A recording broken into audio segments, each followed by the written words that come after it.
السلام علیکم ورحمۃ اللہ وبرکاتہ. اعوذ باللہ من الشیطان الرجیم. ان للمتقین مفازا حدائق واعنابا وكواعب اترابا وكأسا دهاقا لا يسمعون فيها لغوا ولا كذابا جزاء من ربك عطاء حسابا رب السماوات والأرض وما بينهما الرحمن لا يملكون منه خطابا. پچھلی آیتوں میں جہنمیوں کا ذکر ہوا کہ جہنم میں ان کے ساتھ کیا ہوگا اور کیوں ہوگا، اور اب اللہ تعالیٰ دوسری جانب کا ذکر فرما رہے ہیں، یعنی جنتیوں کا ذکر فرما رہے ہیں. اللہ نے فرمایا ان للمتقین مفازا، کہ بے شک متقیوں کے لیے کامیابی ہے، جنہوں نے اللہ کا لحاظ رکھا، نیک اعمال کرتے رہے، گناہوں سے بچتے رہے، اللہ سے ڈرتے رہے، اللہ کے حقوق ادا کیے، بندوں کے حقوق ادا کیے. بے شک ان لوگوں کے لیے کامیابی ہے. اور جنت میں داخل ہونے سے بڑی کامیابی کیا ہو سکتی، اور اس سے بڑی کامیابی کیا ہو سکتی کہ جب قیامت کے دن سارے لوگ ڈرے ہوئے ہوں، سہمے ہوئے ہوں گے، گھبرائے ہوئے ہوں گے، تو اس وقت آپ اللہ کے عرش کے سائے کے نیچے مطمئن بیٹھے ہوں اور سکون سے بیٹھے ہوں. ان للمتقین مفازا، بے شک متقیوں کے لیے کامیابی ہے. انہیں کیا ملے گا؟ حدائق واعنابا، باغات ہوں اور انگور ہوں، یعنی بہت سارے باغات ہوں گے جن میں خوبصورت درخت ہوں گے، کھانے پینے کی اچھی چیزیں ہوں گی جن میں انگور بھی ہوں گے. قرآن کے اولین مخاطب جو ہیں، جو سب سے پہلے قرآن نے جن سے خطاب کیا، وہ مکہ کے لوگ تھے، اور مکہ کے لوگوں کے لیے انگور ایک معروف پھل تھا، اور یہ طائف کے شہر سے مکہ آتا تھا، اور جب یہ پھل آتا تو وہ بہت خوش ہو جاتے اور بڑے مزے سے اسے کھاتے، اور اس کے ذریعے مختلف دیگر کھانے پینے کی چیزیں بناتے. تو گویا اللہ تعالیٰ ان سے فرما رہے ہیں کہ یہ جو انگور تم یہاں پہ کھاتے ہو مزے کے ساتھ،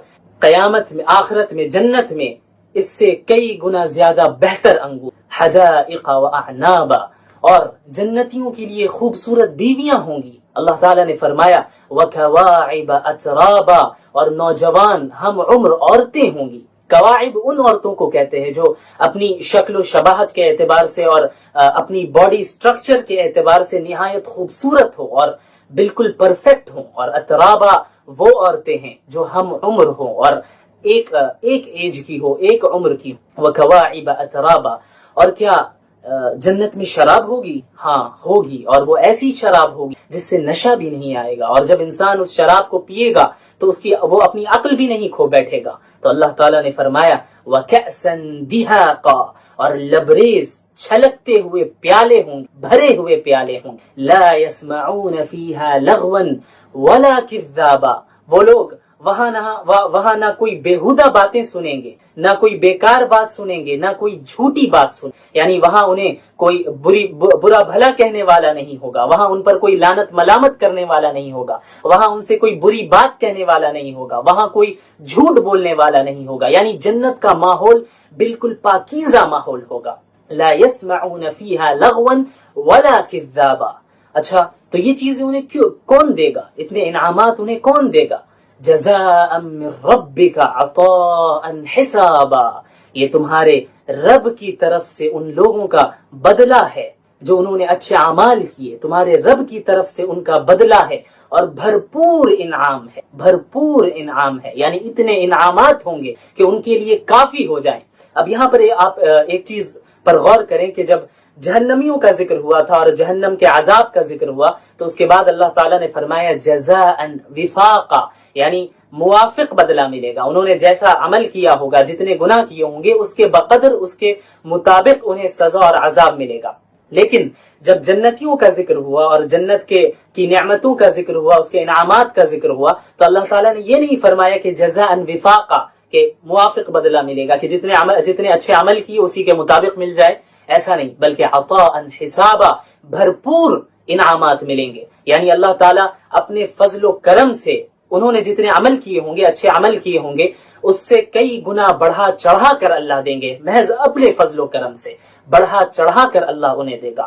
اور بعض مفسرین نے عطاء حسابا کے تعلق سے یہ فرمایا کہ عطاء حسابا کا مطلب یہ ہے کہ انہیں انعامات ملیں گے حساب کے ساتھ، یعنی ایسا نہیں ہوگا کہ ہر شخص کو اندھا دھند ملے، بے قاعدہ ملے، بلکہ حساب کے ساتھ ملے گا، مراتب کا لحاظ رکھا جائے گا، جو زیادہ نیک ہوگا اور اسے زیادہ ملے گا، جو اس سے کم نیک ہوگا اسے اس پہلے شخص کے مقابلے میں تھوڑا کم ملے گا۔ جزاء من ربک عطاء حسابا، تمہارے رب کی جانب سے یہ انعامات ہیں، یہ بدلہ ہے۔ تو وہ رب کون ہے؟ رب السماوات والارض وما بینہما، کہ وہ آسمانوں اور زمین اور اس کے درمیان جو کچھ بھی ہے ان سب کا رب ہے۔ الرحمن، وہ بہت بڑی رحمت والا ہے۔ لا یملکون منہ خطابا، لا یملکون منہ خطابا، اور اسی کے ساتھ ساتھ وہ ایسی ہیبت والا رب ہے کہ کسی کی مجال نہیں کہ اس رب کے سامنے اپنی زبان کھولے۔ اللہ نے جو اصول بیان کر دیے، اور یہودیوں کا جو نظریہ تھا کہ جو اسرائیلی ہوگا، جو یہودی ہوگا، وہ ہمیشہ جنت میں رہے گا، جہنم میں کبھی نہیں جائے گا، اور اگر گیا بھی تو چند گنے چنے دنوں کے لیے جائے گا، تو اللہ نے اس عقیدے کی تردید کی اور اس کے بعد اصول بتا دیا کہ جس نے بھی شرک کیا اور گناہوں میں لگا رہا، اس کے شرک نے، اس کے گناہوں نے اسے چاروں طرف سے گھیر لیا، وہی لوگ آگ والے ہوں گے اور ہمیشہ ہمیشہ جہنم میں رہیں گے۔ والذین آمنوا، اچھا جنتی کون ہوگا؟ والذین آمنوا وعملوا الصالحات، جو لوگ ایمان لے آئے اور انہوں نے نیک اعمال بھی کیے، اولئک اصحاب الجنہ، وہی لوگ جنت والے ہوں گے، وہی لوگ ہمیشہ ہمیشہ جنت میں رہیں گے۔ ہم فیہا خالدون، اور وہ لوگ اس جنت میں ہمیشہ ہمیشہ رہیں گے، کبھی اس جنت سے اب نہیں نکالا جائے گا، یہ اللہ کا وعدہ ہے۔ لیکن شرط کیا ہے؟ اللہ پر اور اس کے تمام انبیاء پر اور دین اسلام پر جس طرح ایمان لانے کا حق ہے اس طرح ایمان لایا جائے اور نیک اعمال بھی کیے جائے، پھر اللہ سے امید لگائی جائے کہ شاید اللہ تعالیٰ ہم لوگوں کی مغفرت فرمائے اور اپنے فضل و کرم سے اللہ تعالیٰ ہمیں جنت میں داخل فرما دیں گے، اور جب ہم جنت میں داخل ہوں گے انشاءاللہ تو ہم فیہا خالدون سے ہمیں معلوم ہوتا ہے کہ پھر وہی لوگ ہمیشہ ہمیشہ کے لیے وہ لوگ جنت میں۔ اب کوئی یہودی بھی ایمان لے کر آ جائے تو اس کے لیے بھی یہ بات ہے، عیسائی بھی ایمان لے کے آ جائے اس کے لیے بھی یہ بات ہے، کوئی ہندو بھی ایمان لے کے آ جائے اس کے لیے بھی یہ بات ہے، سب کے لیے یہ بات ہے۔ وآخر دعوانا الحمدللہ رب العالمین۔ اچھا جنتی کون ہوگا؟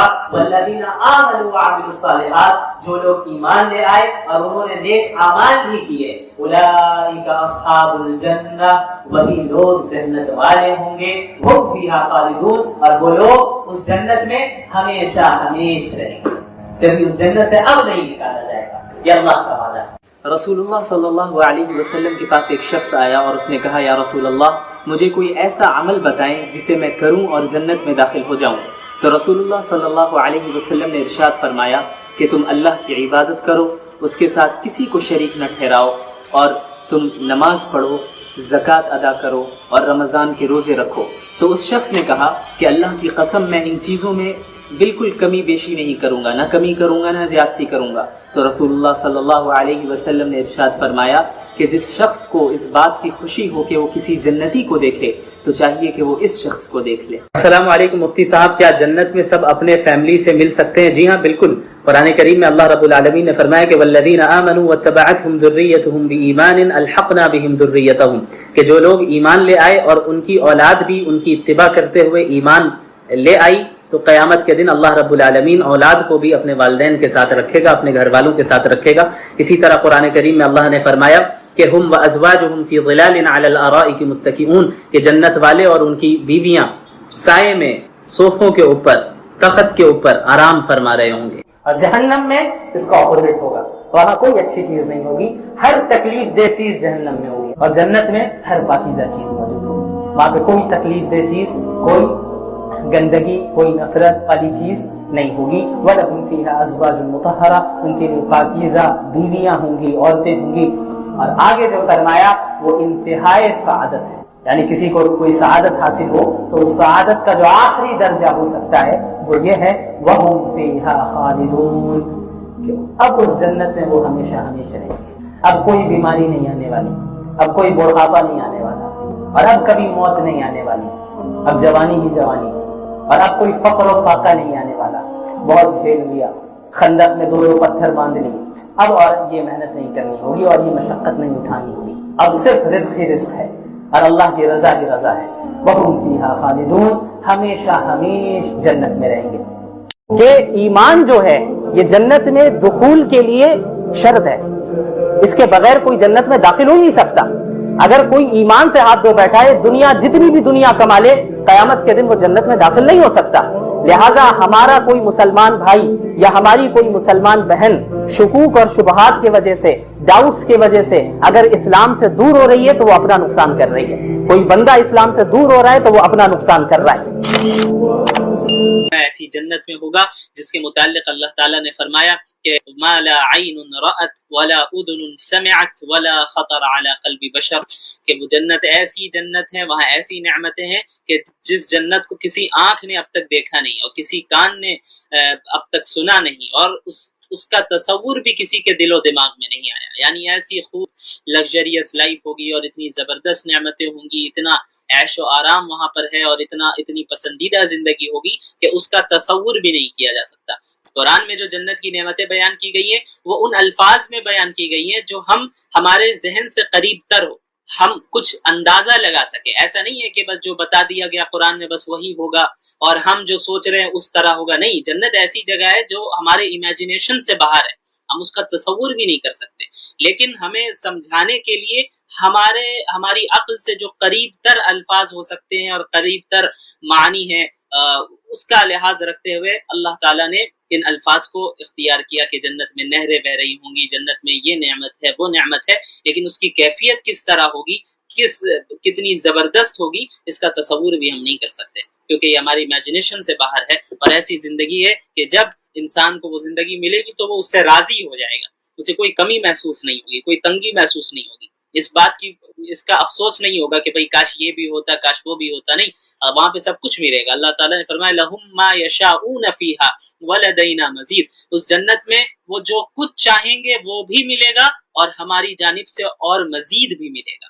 یعنی وہ جو کچھ مطالبہ کریں گے یا ان کے دل میں جو خواہش آئے گی وہ تو انہیں مل کر ہی رہے گا, لیکن ان چیزوں کے علاوہ ہم انہیں مزید اور بڑھا کر دیں گے, ہم اپنی جانب سے بھی دیں گے. لَهُمْ مَا يَشَاءُونَ فِيهَا وَلَدَيْنَا مَزِيدٌ.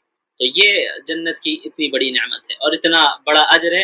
کس بنیاد پر ہے کہ اگر ہم اپنی زندگی کو اللہ اور اس کے رسول صلی اللہ علیہ وسلم کی ہدایات کے مطابق گزاریں. سب سے پہلی دلیل تو ہماری وہی ہے جو ہم نے آپ کو بتایا کہ خدا کی ہر نشانی, ہر مخلوق, اس کائنات کی ہر مخلوق اور اس کائنات کا سسٹم جو اتنا کمپلیکس سسٹم ہے, یہ خود اس بات کی دلیل ہے کہ یہ کائنات مخلوق ہے اور اس کا کسی نہ کسی نے اس کائنات کو بنایا ہے.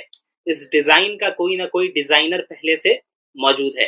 اور میں نے یہ بھی بتایا تھا غالباً کہ سائنس نے آج یہ بھی پروف کیا ہے کہ یہ یونیورس ایکسپینڈ, یہ کائنات ایکسپینڈ کر رہی ہے, پھیلتی جا رہی ہے, اور جس رفتار کے ساتھ یہ کائنات پھیل رہی ہے اس رفتار میں 0.1% بھی اگر اضافہ ہو جائے, یعنی وہ رفتار تیز ہو جائے, یا 0.1% بھی وہ رفتار دھیمی ہو جائے, کم ہو جائے, تو یہ کائنات ختم ہو جائے گی, برباد ہو جائے گی.